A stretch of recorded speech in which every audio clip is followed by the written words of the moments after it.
हर रोज एक नई कहानी देखने के लिए चैनल को सब्सक्राइब करें और बेल आइकन दबाना ना भूलें। कमला अपने बेटे की शादी के लिए लड़कियां देख रही थी।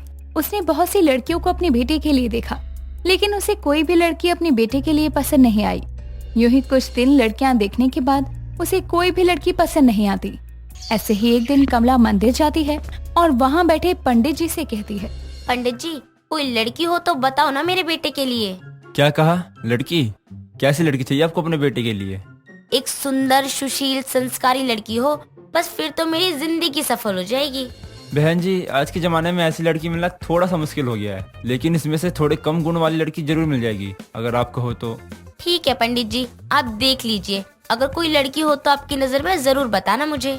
यहाँ दोनों बातें कर रहे थे कि तभी वहाँ पर अंजलि हाथ में पूजा की थाली लिए मंदिर आती है और उसे पूजा करते देखकर कमला कहती है, अरे पंडित जी, ये लड़की कौन है?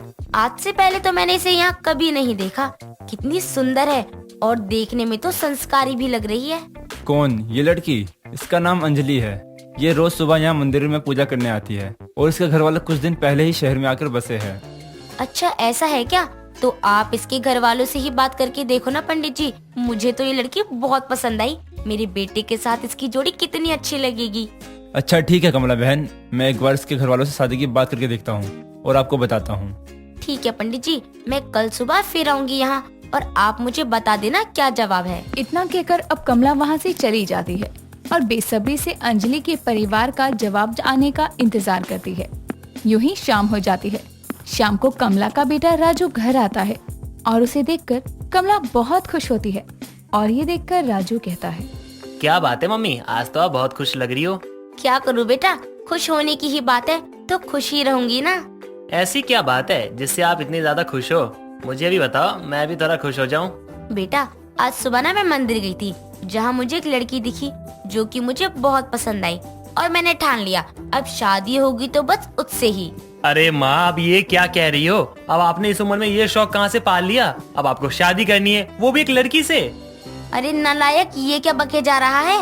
मैं अपनी शादी की नहीं, तेरी शादी की बात कर रही हूँ, समझा क्या? तेरे लिए लड़की पसंद की है मैंने। क्या कहा? मेरे लिए? अरे माँ, आप ये सब क्या कह रही हो? मैं अभी शादी नहीं करना चाहता। अभी तो मुझे अपना कैरियर बनाना है और लाइफ में कुछ करके दिखाना है। अरे और क्या करना है तुझे? अब तू इतना बड़ा हो गया है कि काम भी तो कर रहा है। अब तेरी उम्र हो गई है शादी की, तो जल्दी से शादी कर। और कुछ करना है आगे तो मुझे जल्दी से पोता या पोती दे, समझा? माँ, आपको तो कुछ और बात करनी नहीं होती इन सब बातों के अलावा। इतना कहकर अब राजू वहाँ से चला जाता है। यूं ही एक दिन और बीत जाता है। अगली सुबह फिर से कमला मंदिर जाती है और पंडित जी से कहती है, नमस्ते पंडित जी, कैसे हैं आप? नमस्ते कमला बहन, मैं तो ठीक हूँ और मुझे ये भी पता है कि आप यहाँ क्या पूछने आई हो। मैंने अंजलि की माँ से बात की और वो आपसे और आपके बेटे से एक बार मिलना चाहती है। अगर आप चाहो तो मैं आपको कल ही उसका घर लेकर चलूंगा। ठीक है पंडित जी, मैं अपने बेटे के साथ आ जाऊंगी अंजलि के घर। इतना कहकर कमला अपने घर चली जाती है और राजू को बताती है, लेकिन राजू जाने से मना कर देता है और कमला उसे अपने साथ जबरदस्ती ले जाती है और वहाँ जाकर दोनों अंजलि से मिलते हैं और अंजलि को एक नजर देखकर ही राजू से पसंद करता है और कमला को तो अंजलि पहले से ही पसंद थी और दोनों ही अब शादी के लिए हाँ कर देते हैं। कुछ समय बाद राजू और अंजलि की शादी होती है और शादी के अगले दिन कमला अपनी बहू से कहती है, अरे बहू तो उठ गई, अब जल्दी से नहा धोकर तैयार हो जा, क्योंकि आज तेरी मुंह दिखाई है और मैंने मोहल्ले की सभी औरतों को बुलाया है और कहा है कि वो सब जरूर आए मेरी चांद जैसी बहू को देखने के लिए। ठीक है माँ जी, मैं अभी तैयार होकर आती हूँ। हाँ बहू, अच्छे से तैयार होना और सुंदर दिखना। और कुछ ही देर में कमला के घर सभी औरतें आती हैं और पड़ोस की विमला कमला को आवाज लगाकर कहती है, कमला बहन, ओ कमला बहन, कहाँ हो? अरे विमला बहन, आ गई तुम सब? तुम सबका ही इंतजार कर रही थी मैं, अंदर आओ। हम तो आ गए, पर ऐसा लग रहा है कि तुम्हारी बहू शायद अभी तक तैयार नहीं हुई है। अरे नई नवेली दुल्हन हो तो उसे तैयार होने में भी तो टाइम लगेगा ना। हाँ सही कहा, तो अब बुला लो ना उसे, हम भी तो देखें कौन सा चांद का टुकड़ा लेकर आई हो तुम अपने बेटे के लिए। हाँ, अभी बुलाती हूँ अपनी बहू को। इतना कहकर अब कमला अंजलि को बुलाती है और उसके बाद वहाँ पर अंजलि आती है। अंजलि को देखकर सब उसे देखते रह जाते हैं और एक एक करके सभी अंजलि की मुंह दिखाई करती हैं। लेकिन इसी बीच अचानक अंजलि वहाँ से उठकर वॉशरूम की तरफ भागती है और ये देखकर विमला कहती है, अरे ये क्या हुआ बहू को, ऐसे उठकर क्यों भाग गई है? लगता है बहू के पेट में गैस बन गई है या फिर उसे जोर की आई है। मैं देखती हूँ जाकर उसे क्या हुआ है, तुम लोग बैठो यहीं। इतना कहकर अब कमला अंजलि के पास जाती है और देखती है कि अंजलि उल्टियां कर रही थी और वहीं बेहोश हो जाती है। तभी कमला जल्दी से डॉक्टर को बुलाती है, जिसके बाद डॉक्टर घर आती है और अंजलि का चेकअप करके बताती है कि अंजलि माँ बनने वाली है। ये सुनकर सबके होश उड़ जाते हैं और विमला कहती है, अरे कमला, ये सब क्या है? डॉक्टर कह रही है कि तेरी बहू 4 महीने की प्रेग्नेंट है, लेकिन तेरे बेटे की शादी तो एक दिन पहले ही हुई है, तो कारनामा किसका है ये?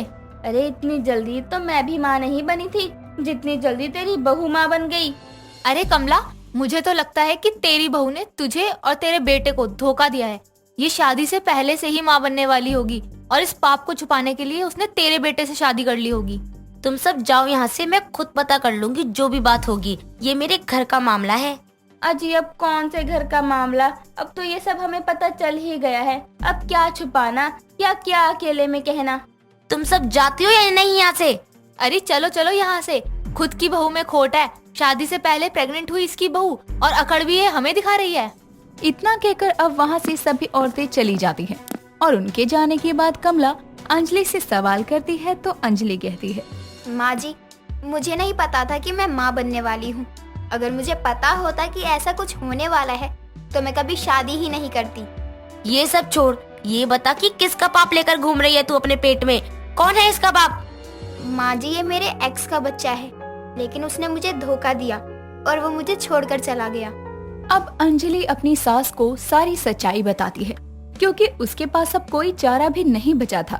और उसकी बात सुनने के बाद कमला उसे अपना नहीं पाती और उसे बहुत बुरा लगता है कि अंजलि ने उसके साथ इतना बड़ा विश्वासघात किया है और वो अंजलि को धक्के मारकर अपने घर से बाहर निकालने लगती है और खूब खरी खोटी सुनाती है। लेकिन तभी वहाँ अंजलि का पति आता है और उसे संभाल लेता है, जिसके बाद वो अपनी माँ से कहता है कि वो अभी भी इस बच्चे को अपनाने को तैयार है। कमला ये सुनकर हैरान होती है, लेकिन अंजलि का पति उसका साथ देने को तैयार था। जिसके बाद अब अंजलि को भी बहुत खुशी होती है कि इस दुनिया में उसके बच्चे और उसके लिए अभी भी एक सहारा बाकी है। और आखिरकार कमला को भी अपने बेटे की खुशी के लिए अपनी बहू और उसके बच्चे को अपनाना पड़ता है। धीरे धीरे कमला के दिल से सारे मनमुटाव दूर हो जाते हैं और ये परिवार खुशी खुशी एक दूसरे के साथ हमेशा रहता है। नेहा बहुत ही शांत स्वभाव की लड़की थी। नेहा के घर में सभी लोग नॉनवेज खाते थे, लेकिन नेहा को नॉनवेज में लेग पीस खाना सबसे पसंद था। एक दिन नेहा अपनी दोस्त मीनू के साथ ढाबे पर लेग पीस खाने के लिए जाती है।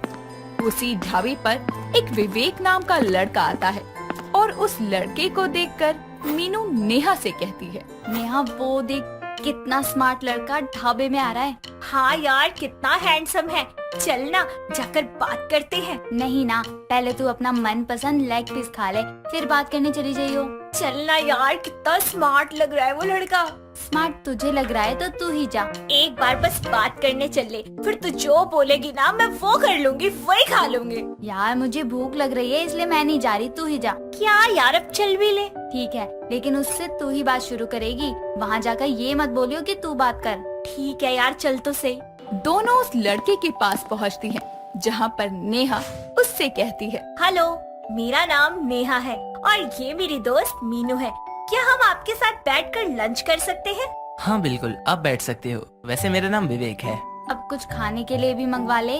भैया 3 प्लेट आलू के पराठे ले आओ और साथ में 3 कप चाय भी ले आना। आलू के पराठे? तुम लेग पीस नहीं खाते? तुम लेग पीस की बात कर रही हो? मैं तो शाकाहारी हूँ, नॉन वेज को हाथ भी नहीं लगाता। अरे ये क्या हुआ, एक शाकाहारी और दूसरा? चुप हो जा और आलू के पराठे खा। ये पराठे की प्लेट लाकर टेबल पर रख देता है, जिसे देखकर विवेक बोलता है, यहाँ इतने स्वाद आलू के पराठे रखे हैं और तुम हो कि लेग पीस करे जा रही हो। मैं भी तो वही बोल रही हूँ कि आलू के पराठे खाओ, इतने अच्छे बने हैं। लेकिन नहीं, मीनू को तो लेग पीस ही खाना है। अच्छा, मुझे लेग पीस खाना है। हाँ, और नहीं तो क्या, मुझे तो लेग पीस खाना, अरे रे रे, मैं तो हाथ ही नहीं लगाती। मैं तो एकदम शुद्ध शाकाहारी हूँ। ऐसे ही तीनों बातें करते हुए आलू के पराठे खा लेते हैं, जिसके बाद विवेक उन दोनों से बोलता है, अच्छा चलो अब खाना हो गया, चलते हैं। विवेक तुम जाओ, हम दोनों को काम है, हम थोड़ी देर में आ जाएंगे। ठीक है चलता हूँ, बाय। बाय, ध्यान से जाना। विवेक के जाने के बाद मीनू नेहा से कहती है, बाई की बच्ची, तूने विवेक से झूठ क्यों बोला कि तू नॉनवेज नहीं खाती? तेरा तो सबसे मन पसंद है ना लेग पीस। यार, मुझे विवेक बहुत ही अच्छा लग रहा था, मैं उसे पसंद करने लगी हूँ, इसलिए मैंने झूठ बोल दिया। अच्छा इसलिए, ठीक है, लेकिन उसको बता दियो कि तुझे लेग पीस कितना ज्यादा पसंद है और तू उसे खाए बिना रह ही नहीं सकती। ठीक है, बता दूंगी, लेकिन अभी बात तो आगे बढ़ने दे। अच्छा चल अब घर चलते हैं। नेहा और मीनू दोनों घर वापस आ जाते हैं, लेकिन उस दिन के बाद से विवेक और नेहा की बातें और मुलाकातें बढ़ जाती है। साथ ही नेहा इस झूठ को भी छुपाए रखती है कि उसे नॉनवेज बहुत पसंद है। दोनों की नजदीकियां इतनी बढ़ जाती है कि एक दिन विवेक नेहा को शादी के लिए प्रपोज करता है और नेहा हाँ कर देती है, जिसके बाद वो अपनी माँ माला के साथ नेहा के घर आकर रिश्ते की बात करता है और दोनों के घर वालों की रजामंदी से रिश्ता पक्का हो जाता है। कुछ दिनों बाद दोनों की शादी हो जाती है। शादी के अगले दिन माला नेहा से कहती है, बेटा आज तो तुम हमारे घर में पहली बार खाना बनाओगी। हाँ माँ जी, कुछ लेग पीस बना दूँ? अरे ये क्या बोल दिया तूने? हमारे घर में कोई हाथ तक नहीं लगाता ऐसी चीजों को। ठीक है माँ जी। पहले ये बता कि तुझे ये सब पसंद है क्या? नहीं नहीं माँ जी, मैं तो ये सब नहीं खाती, मुझे लगा आप लोग खाते होंगे। अच्छा फिर ठीक है, वैसे हम लोग शाकाहारी हैं, नॉन वेज को हाथ तक नहीं लगाते, इसलिए दोबारा मत बोलियो। ठीक है माँ जी, फिर बताइए क्या बनाना है? बहू रानी, आज तुम सबके लिए कुछ मीठा बना दो। माँ जी, लेकिन मुझे खाना बनाना नहीं आता, इसलिए तो आपको जो भी खाना है आप बता दो, मैं बाहर से मंगवा लूंगी। अरे पहली रसोई तेरी है, होटल वालों की नहीं। मैं तुझे बता दूंगी कैसे बनाना है, बाकी बनाना तो तुझे ही पड़ेगा। ठीक है माँ जी, आप मुझे बता दीजिए कैसे बनाना है, मैं बना दूंगी। ठीक है। माला नेहा को हलवा बनाना बता देती है, जिसके बाद नेहा सबको हलवा बनाकर खिलाती है और खुद छुपकर बाहर से मंगवा कर लेग पीस खाती है। ऐसे ही कई दिनों तक चलता रहता है और फिर एक दिन विवेक ऑफिस गया हुआ होता है और माला बाहर सब्जी लेने गई होती है, तो नेहा घर में अकेले अपने लिए लेग पीस बनाती है और खाने लगती है। इतने में ही माला बाजार से सब्जियां लेकर वापस आती है और नेहा को लेग पीस खाता देखकर गुस्से में कहती है, अरे यो करमजली, ये क्या खा रही है तू? धर्म भ्रष्ट कर दिया तूने हमारा, मेरा घर अपवित्र कर दिया। माँ जी, मुझे लेग पीस खाना बहुत अच्छा लगता है, इसलिए मैंने बना लिया, मुझे माफ कर दो। ये क्या बोल रही है तू? तूने उस दिन झूठ बोला था, मतलब ये सब तूने शादी से पहले क्यों नहीं बताया? तूने मेरे मंदिर जैसे घर में ये मांस बनाकर उसे अपवित्र कर दिया। माँ जी, मुझे विवेक जी बहुत अच्छे लगते थे और वो लेग पीस ये सब नहीं खाते थे, इसलिए मैंने झूठ बोला। हाँ तो नास पिटी, तूने विवेक के लिए छोड़ा क्यों नहीं ये सब? माँ जी, मुझे लेग पीस बहुत पसंद है, मैं इसे खाना नहीं छोड़ सकती। रुक जा, आने दे विवेक को, तब बताती हूँ मैं तुझे। वैसे तो तुझे खाना बनाना नहीं आता, लेकिन ये लेग पीस देखो कितनी जल्दी बना लिया। माला विवेक के आते ही सारी बात बताती है और बोलने लगती है, देख ले तेरी बीवी को, खाना बनाने के नाम पे बहाने आते हैं और लेग पीस बनाकर हमारा धर्म भ्रष्ट कर रही है। जा जाकर जरा खबर ले उसकी, तब अकल ठिकाने आएगी महारानी की। विवेक कमरे में जाकर नेहा से कहता है, नेहा ये क्या, तुमने मुझसे झूठ बोला? हाँ, लेकिन मेरी बात सुनो। हम दोनों एक दूसरे को इतना पसंद करते थे, फिर झूठ क्यों बोला तुमने? मैंने झूठ इसलिए बोला क्योंकि मैं तुम्हें बहुत पसंद करती थी और तुम लेग पीस को हाथ तक नहीं लगाते थे। हाँ तो लेग पीस नहीं खाता तो क्या तुम झूठ बोलोगी? मुझे लगा कि मेरे नॉनवेज खाने का सच जानकर कहीं तुम मुझसे शादी के लिए मना न कर दो। मुझे नहीं पसंद, लेकिन इसका मतलब ये थोड़ी है कि लेग पीस खाने वालों को भी ना पसंद करूं। मतलब मेरे लेग पीस खाने से तुम्हें कोई परेशानी नहीं है? नहीं, मुझे कोई परेशानी नहीं है। लेकिन माँ जी, उनका क्या? उनको मैं समझा लूंगा और तुम झूठ नहीं बोलोगी अब किसी बात को लेकर। तुम ये लेग पीस रोज रोज नहीं, केवल संडे को ही खाओगी। ठीक है। विवेक नेहा से बातें करके माला से बात करने जाता है। विवेक को आते देखकर माला बोलने लगती है, बेटा तूने अच्छे से खबर ली ना उसकी? हमसे झूठ भी बोल रही थी और हमारा धर्म भी भ्रष्ट कर रही थी। माँ बस करो ना, नेहा के लेग पीस खाने से तुम्हारा कौन सा धर्म भ्रष्ट हो गया? तेरी बीवी ने तुझे सिखा के भेजा है ना।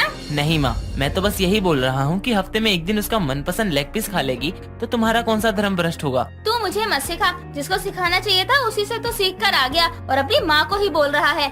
कमरे से निकलकर नेहा बाहर आकर बोलती है, माँ जी, अब मैं एक हफ्ते में एक ही दिन लेग पीस खाऊंगी, लेकिन प्लीज आप मुझे माफ कर दो और गुस्सा थूक दो। तू हफ्ते में एक दिन खा या पूरे हफ्ते खा, लेकिन इस घर में तुझे ये सब मैं नहीं करने दूंगी। माँ आप बच्चों की तरह जिद क्यों कर रहे हो? अगर आपको इस बात से परेशानी है तो नेहा बाहर खा लेगी, बस घर में नहीं। वो हर संडे बाहर ही खाने जाया करेगी लेग पीस। फिर ठीक है, अगर बाहर ही खा रही है तो मुझे कोई दिक्कत नहीं है। विवेक की बात सुनकर माला मान जाती है और उसको नेहा के लेग पीस खाने से कोई दिक्कत नहीं होती और सब मिलकर और दिन वेज खाते और संडे के दिन नेहा विवेक के साथ बाहर जाकर अपना लेग पीस खाती और नेहा के लेग पीस खाने से किसी को कोई परेशानी नहीं होती। दोस्तों, अगर आपको ये कहानी पसंद आई तो इसे लाइक करें, शेयर करें और कमेंट करके बताएं कि कहानी में आपको सबसे अच्छा क्या लगा।